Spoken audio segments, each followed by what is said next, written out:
کہ تم متقی بن جاؤ۔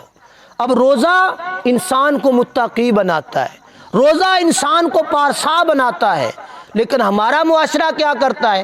ہم روزوں کے اندر کھلے عام، اب یہ ایک رواج بڑھتا چلا جا رہا ہے۔ پہلے لوگ رمضان کے تقدس کی حفاظت کرتے تھے، روزوں کی حفاظت کرتے تھے، روزے دار کی حفاظت کرتے تھے۔ آج نہ روزے کی حفاظت ہے نہ روزے دار کی حفاظت ہے۔ ہم لوگ دوپہر کو کھانا پکاتے ہیں کہ نہیں پکاتے؟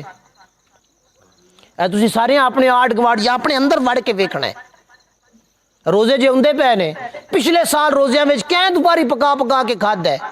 اگو نیت کرو یار پچھلا معاف کر دے معلم تعالیٰ، وہ ماضی ہو گیا، اب آئندہ ہم لوگ تیری بارگاہ میں پختہ ارادہ کر رہے ہیں کہ ہم تیرے حکم کی پاسداری کریں گے، تیرے حکم کی خلاف ورزی نہیں کریں گے۔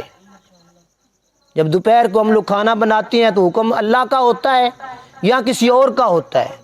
حکم اللہ کی خلاف ورزی کر کے پھر ہم، یہی وجہ ہے کہ ہمارے گھروں میں برکتیں نہیں ہیں۔ ہر بندہ جتنا مرضی امیر ہے کبیر ہے وہ یہی رونا روتا ہے، یار کوئی نہیں، سکون کوئی نہیں، ذہنی طور پہ اطمینان کوئی نہیں۔ اس کی وجہ کیا ہے؟ ہم نے دین کو مذاق بنا لیا، رمضان کا مہینہ آیا اس کی بے قدری کی، گلی میں کھاتے پھرتے ہیں۔ دیکھے ہوں گے آپ لوگوں نے بھی نوجوان، چلو کوئی بزرگ بندہ وڈیرا بندہ، لیکن وہ بھی اندر بیٹھ کے بیمار ہے، اس کو رعایت ہے، مسافر ہے اس کو رعایت ہے، لیکن ہٹے کٹے نوجوان جب رب کے حکم کی خلاف ورزی، حکم عدولی کرتے ہیں تو پھر رب کا عذاب ہی آئے گا اور کیا آئے گا۔